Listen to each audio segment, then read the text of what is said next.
You held a press conference the other day, and boy, it got a lot of attention, Mike. It was raw, it was blunt, it was emotional. What was your state of mind going into that? I don't know, just being honest.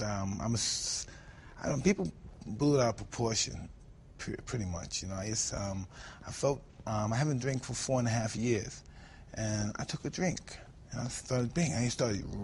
I just started chugging them, wing, wing, wing, wing, and I got and it's so ironic because I started feeling really guilty, and I don't know why I feel guilty, because really, pretty much, I really don't care about that situation because it's a personal situation, and I don't know. I didn't feel good. I just didn't feel good talking to these people, knowing that I took those shots the other day. What after 4.5 years of sobriety, what was it that got you to take that drink? I don't know, too much stuff coming at me. I'm doing my auto documentary, the sports documentary I was doing with my friend Alan Freed for Fox Sports, and I did that. I was doing everything just started creeping up on me, hitting me, boom. I started going to my old neighborhood, and I started dealing with old wounds that opened up, and it was just overwhelming. I had no idea it would be that way. What you said at the press conference, you said you'd been lying to everyone about being sober, that you were on the verge of dying because you're a vicious alcoholic. Yeah. Did you mean those words? You say people blew it out of proportion. But talk to me about that choice of words. Those are the words I use because when I start drinking and I relapse, I think of dying. You know what I mean? I'm in a real dark mood. I think of dying. And I don't know. I don't want to be around no more. Sometimes I don't want to live when I'm in that state. It's just really difficult to discuss. I don't know. I'm not experienced enough in my recovery to really pinpoint it. It's just a really dark moment in my life when I start. You said you think about dying at that time. I went back and I read some interviews you've done over the years. And you know what I found, Mike? I found references on your part to suicide dating all the way back to the late 1980s. This is something that's come up from time to time in your life. How much do you think about it? Not that much, but I do think about it every now and then. Years. It's not like I want to shoot myself today or something. It's just sometimes if I get drunk, I'm just not the same guy. If I'm drinking, I'm just not the same guy. So I just need to see my friends and see my sponsors and talk to them. And it's pretty personal. I just wish I didn't say it, but that's just how I felt. You regret saying it now? No, I had to say that. I just had to say that because I had to be honest with myself, because regardless of how much I love my wife, I love my children, and if I'm not honest, it'll never work. I don't care how much I love them. It's not going to work. I talked to someone who's very close to you the other day, and that person told me something I found interesting. That person told me that a lot of people, when things start going badly in their lives, they get upset and nervous. And that person told me that sometimes when things are going well in your life, you get nervous. Can you identify with that? 100 times, but I don't know why, but it's that way. What is it that anyone's expecting from me? Because I'm successful, else they may have helped me become successful. What is it that I owe somebody? I always feel like it must be something in return. I don't know, why am I doing this? And I just like entertaining. I just don't understand why I have to walk this straight line, and I'm just a human being living life on life terms. And sometimes I don't do it that well. I'm good at being entertained. I could fight, entertain people. I could be on stage, but I don't live life well. That's just something I don't do well. Do you think you in some ways sabotage yourself when things start going well on purpose? That can happen too. Yeah, that's capable of happening, but I don't want to do that. That's not what I want to do. That's why I'm conscious and I'm always honest with myself. Even if it's jeopardizing my family or my life. If anybody, my wife may say, hey, I don't like that, or this is just what I have to do. I want help. You know what I mean? This is what I want to do. It's not going to be easy because it didn't happen overnight. One of the moments of the press conference that struck me, and I watched it a couple of times, you pointed at your head and you said it's dangerous to hang out in this neighborhood alone. Alone, yes. Up here, right? Alone, yeah. It wants to kill everything. It wants to kill me. And all I could think of is what a tough way to go through life on a daily basis, kind of fearing what's going on in your own head. Well, I'm so happy you don't have to go through that. But, yeah, it is kind of strange and scary. How long has that been going on? I was born that way. And so it's something you've struggled with your whole life? My whole entire life, yes. Well, you know, this is so interesting. You know, when I was fighting, I was absolutely crazy. I wasn't getting high or drinking. It's hard for me to live normal. Straight is hard. Living a straight life is hard. You know, smoking a joint and having a drink, whoo, thank God, I'm cool. But that's not the life I want to live. I don't want to live that life. Eventually it's going to get ugly. And I'm going to be ugly. And I don't want to live that life no more. I've lived that life most of my entire life. And I don't want to live that life anymore, Matt. And God willing, I won't have to. I won't have to use anymore. I won't have to take another drink. You know, but it's just tough being sober. I've been sober 12 days now. It's tough. I'm mean and irritable. You had the press conference. It had been 6 days, and you said, this is heavy stuff here. I haven't had a drink in 6 days, and I looked at your face as you were saying it, and it looked like it was a real challenge for you to get through those 6 days. Yeah, it's a real challenge because I don't like, I don't know if I like this sober guy, you know? I really don't know if I like this guy. This guy's irritable. This guy is, oh man, he doesn't have much patience. There's a guy that just finished smoking a joint and had a drink. He's not as inclined to show compassion as the guy that just smoked a blunt, had a drink. So when it comes right down to it, when you were fighting, that clean and sober guy was exactly the guy you needed to be because you were irritable and angry. Isn't that crazy? Yeah. And there was rage in you. It's a miserable, it's a bad guy, man. It's a real bad guy. I don't know why. Maybe I got that from my mother. My mother's that way. My mother's real tough. I have a real aggressive mother. You said at this stage of your life, Mike, you want to make amends. It sounds like you want to reach out to some people that maybe you feel you've wronged over the years. I know that was maybe the case with Teddy Atlas. You wanted to just settle something and just kind of get past it. What brought that on? What kind of triggered that in you? Hey, I believe all this is bigger. This is all bigger than this. Young guys are making it out to be bigger than what it is. It's just something I had to do personally. It's not doing it for Teddy. This is not to make Teddy happy. It's to make me happy and clean up my soul. Well, that's what I mean. Let's keep Teddy out of it for a second. What is it about you at this stage in your life where you stopped and thought, I gotta say sorry to some people? Well, I have to say sorry to myself. It's not the people. You know, it's not the people. I'm saying this, and I'm not doing this interview to try to help an alcoholic, to help some drug addict. I'm doing this to help me. This is my own self-centered little move here. I need to be helped. You know, I mean, I'm working on caring about other people, but I need help. I need real help real bad because I won't survive if I don't get help. And I'm so happy I have a great support system. And I just want people to understand me, that cares about my family, my wife, my children, and people that's in my nucleus. They need to understand who I am. They don't get me because I never actually get a chance to show myself. Because, you know, I don't know. If I do that, I don't know. I don't want to be too aggressive. I just really try to stay away from that old Mike Tyson image because that's who I am, really. Because only reason I get in trouble is when I'm sober. I don't really get in trouble when I'm smashed or anything. You know, when I got arrested with the cocaine thing, it wasn't because I did something wrong. It's because I almost hit the cop car. But, you know, I wasn't aggressive and bothering anybody or anything. It sounds like what you're saying to me, Mike, is it's almost easy for you to speak from the heart to someone like me who you don't know that well than it is to speak from the heart when you're talking about those people who are closest to you. No, I could talk to anybody about how I feel about myself. That's my only strength that I possess, to be honest with me.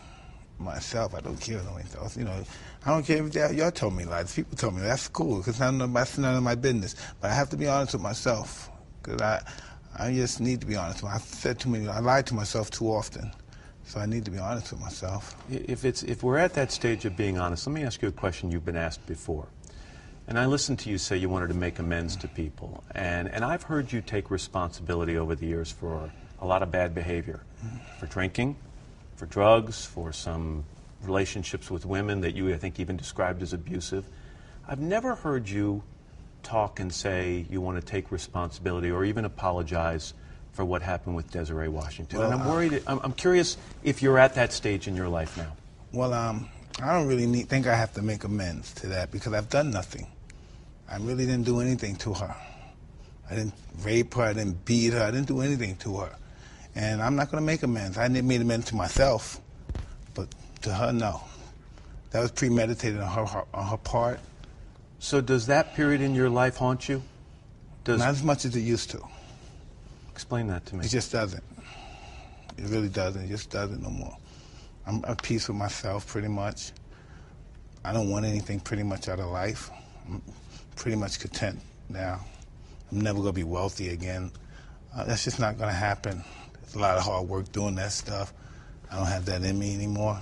I'm cool with who I am now, pretty much. You say you're never going to be wealthy again. I read by someone's estimate, that in the course of your boxing career, you made and lost about $300 million. Do you ever wish you'd hung on to that money? I didn't, though.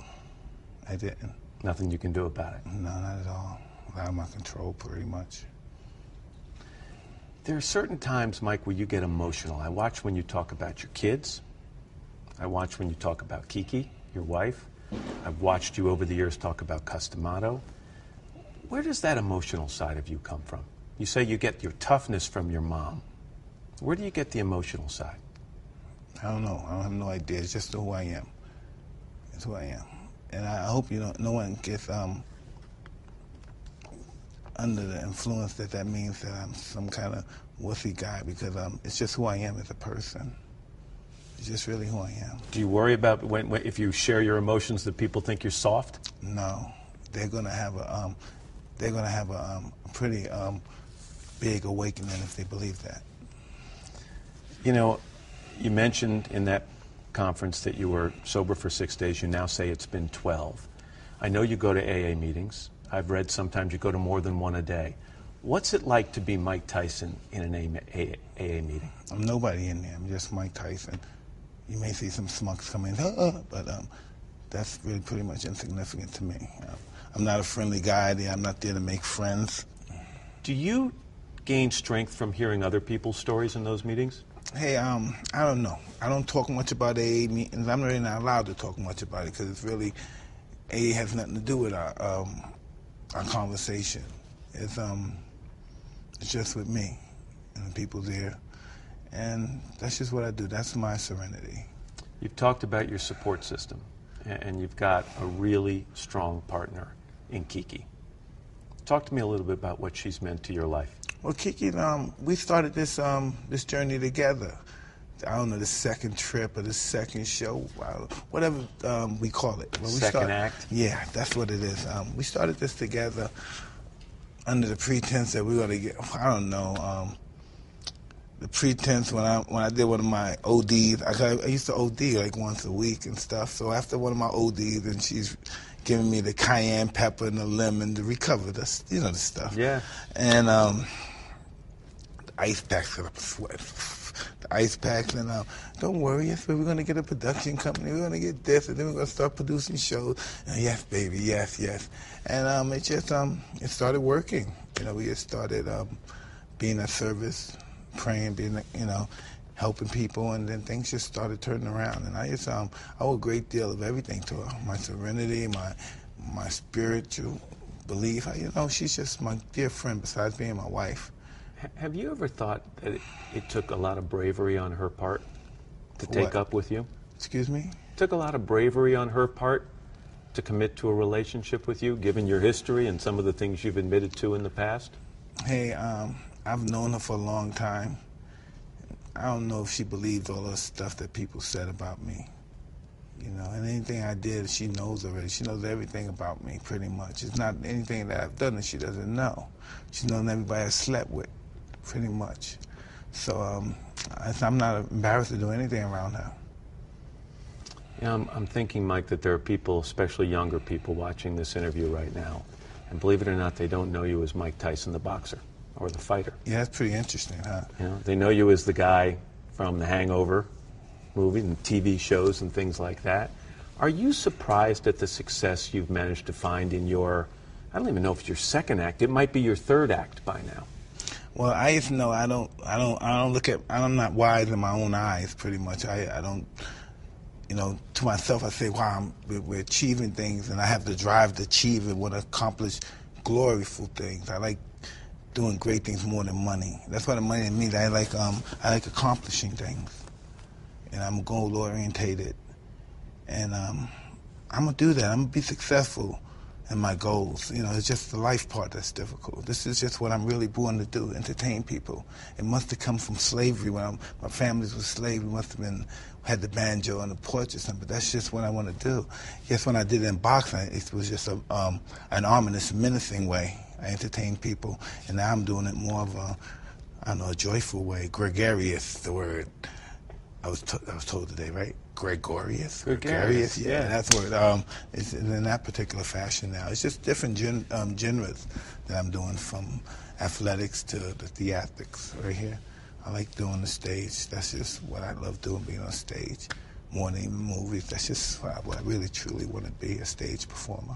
I was reading an interview with you this morning on the way out here, and you were talking about being a dad, and you were admitting that there were times as a father you weren't the best father. How are you today? I don't know. I don't know how to judge myself as a father. I'm just taking care of my kids. You think you're an attentive father? Are you a present father to the ones who are still around? Well, I'm present because I have nowhere else to go. So, yeah, I'm pretty present today. What do you think your kids would say about you? I don't know what my kids think about me. My older kids, I don't know. I wasn't always, when I was at, I don't know, Mike Tyson, the baddest man on the planet, whatever they called me back then. I was a pretty absentee dad back then. I really didn't care about it at all. I was really pretty self-centered, and I wanted all the glory for myself, because that's all I knew all my life. People talking nice things and giving me compliments and all that stuff. It's just now this is a different age and time now that I'm pretty active in their lives. I don't know if my older kids really want me to be that close, but I'm just happy that we're friends now and we respect each other. I still have a long way to go, of course. I'd be lying to myself if I said I didn't, but we're still working on it. It's not over yet. I didn't give up, and they didn't give up on me. They've grown up in a very different world with a much different experience than you grew up. Pretty much, yeah. Can you identify with the world they're living in? Not at all. Do you think they can have any idea of the world you inhabited as a kid? No, they don't even want to even imagine that. Because it's all sex, drugs, alcohol, violence, more violence, sex, drugs, chaos, alcohol, violence, more violence, more violence, more violence. No, they have no idea what that's at. They have no idea what it's like not to feel safe at home. They don't know those experiences in life. Thank God. I mean, it's nice that they don't have to know that. I'm really happy that they don't. They have other challenges they have to deal with in society and life, in the class war that we're dealing with now. Do they feel that? Do you think do they feel that on a daily basis? No, that class war? But they will shortly. They're reaching the level now where they're 16 and 17, and now these people who were their friends in this very affluent neighborhood where they're from will soon be their competitors for the same women, for the same job, for the same men, for the same notoriety, for everything that they want in life. These people who were once their friends and their comrades in school, now these will be their competitors. You make it sound a little cutthroat. Well, you tell me about your job. Is it cutthroat? Yeah, but I hope my kids don't go through it. Well, listen, this has to happen. You know what I mean? People will write their own history, but they're not going to write it in the way they want it. They're going to write it in the circumstances that it is today. You know what I mean? They're going to have to deal with all the problems from the past that have been transmitted to us, that have been inherited to us, and that's been given to us. And all the, the weight and all the trouble from the past is going to always be on the present people's, like the nightmare of yesterday. And that's all we're dealing with now. Everything we're dealing with now has been transmitted through the past. And that's what we're going to have to deal with. And we have to write our own history. Speaking of history, you said one time that one of the things you've learned is that to succeed greatly, you have to be willing to fail greatly. Oh, 100%. No one's failed more than I did. I deserved all the credit I received. Nobody's seen more than I've seen. None of these fighters, none of these athletes. I'm the king of the barbarians. There's no one that could surpass me in the pain I've endured.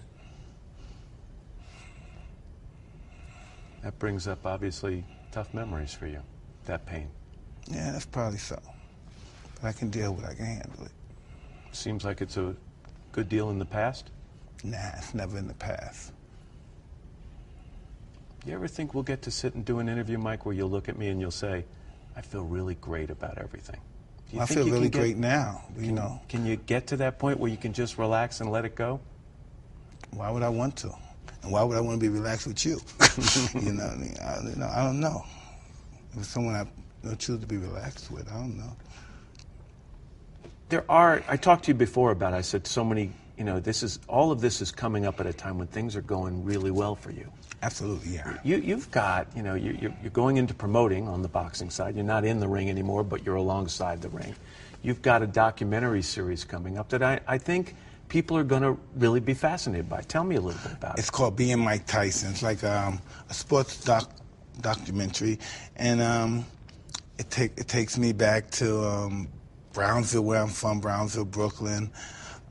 We go. Matter of fact, we go and we meet Evander, and we talk to Evander. We go see Evander's son, Evan, boxing, which was awesome. It was just an awesome day right there, and it was pretty intrusive. I didn't know, I didn't really think. But you're smiling about it, so I'm looking at you. Didn't seem to mind it too much. No, it was fun because if we didn't have Andrew Freed, it would have never happened. You know what I mean? The director, Andrew Freed, I wouldn't have did it with anyone else. He just reached the core of me where I felt free to do it with him, and I felt safe. And it was just a great experience. We hung out with Jim Brown. That was pretty awesome. We hung out with the man, and always so enlightening to be with him. So with all that's been written and said about you over the years, what do you think people might learn by watching this? What that they don't know? I have no idea. It's just, wow. It told me a lot. I found out a lot about myself. Like? I'm a very scared young boy. I'm still a little scared little boy. Still afraid. And wow, when I went to my neighborhood, I'm listening to you say that, Mike. I'm thinking, this is the guy I watched terrorize opponents in the ring, and he's telling me he's a scared little boy. And it just doesn't make sense. I'm very vulnerable, I was very vulnerable. Being in Brownsville, evoking memories and places I've done things to people at, shootouts, robberies, and it's just, I'm just never that guy again. Think of things I may have done to people here, and just seeing my friends that I've done things with, and seeing their condition and seeing them, and I'm very happy to see them. I'm really happy to see them. I didn't think I would be happy to see these people. I really didn't think I'd be happy to see them. And in one scene, we go to the school that's right down the street from my old neighborhood, and we go in there, and it reminds me of prison. It's just chaotic. There's no control. The people go nuts, and the kids are beautiful, And I'm just saying, wow, this is me. At one point, I remember one time I have a 16-year-old named Amir, and I brought him to my neighborhood in Brownsville, and he was a little apprehensive. I would say, go over there and say hi to that kid. And he said, no, I'm okay, Dad. I said, no, you should talk to the kid. I said, listen, if you take away Mike Tyson, who I am, that's your father right there. You see who your father was when he was 15 or 16. And I understand why he wouldn't, because it was just too, the world was just too far away. And I don't know, and I wish he would have just went over there, and understood that, but I guess that's not his world. I took him to a building that people live in, but they you could look through the peephole and see the people walking, eating in their house, and I said, go ahead, look. I don't want to look in there, but that's just the world we live in. There's no safety there. There's no protection there. And I just wanted him to be, I don't know, fortunate, but I just wanted him to be appreciative of the way he lives with his 10 acres and his very fortunate, affluent white friends hanging around and talking smack. My son is very interesting because he has his own court in his backyard, his own, what do you call it, both courts? Full court. Full courts, right. Yeah. Okay, so, and he talks pretty cool and tough on the court there. And so I'm saying, I said, listen, Amir, if you played like this in a public park, you would have to fight talking like this.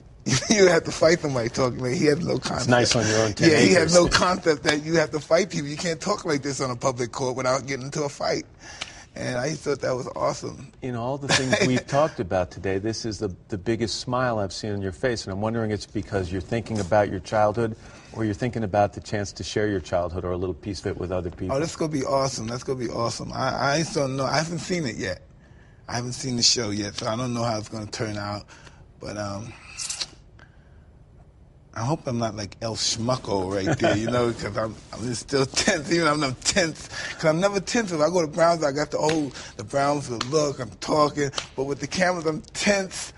Did you ever get to the point where you could ignore the camera? That it was kind of became second nature? No, not down there, because because I'm there with some people, and near people are familiar with me, they're aggressive, and I want to say something, and maybe perhaps swear at somebody, but I say, I can't do this, the camera's here, and I want to tell them, you better get up, but the camera's, oh man. You couldn't truly be yourself. Yeah, I couldn't be myself, no. I didn't want them to think I'm being mean, so this guy's bothering me. I don't want to go in my pockets, and my friend be saying, Mike, get me some money, Mike, give me some money, Mike, help me, Mike, I'm doing bad out here, Mike, you're doing good, Mike, man. And I'm saying, man, chill out here, man, chill out. And I don't want to curse at him on television because he's just irritating me.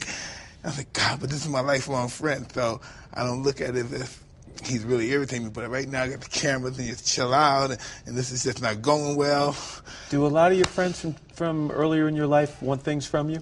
No, not really. They're older men now, and they're just living their life. Most of them are dead. Most of them are locked up, so strung out on drugs, they wouldn't know what to do with any money.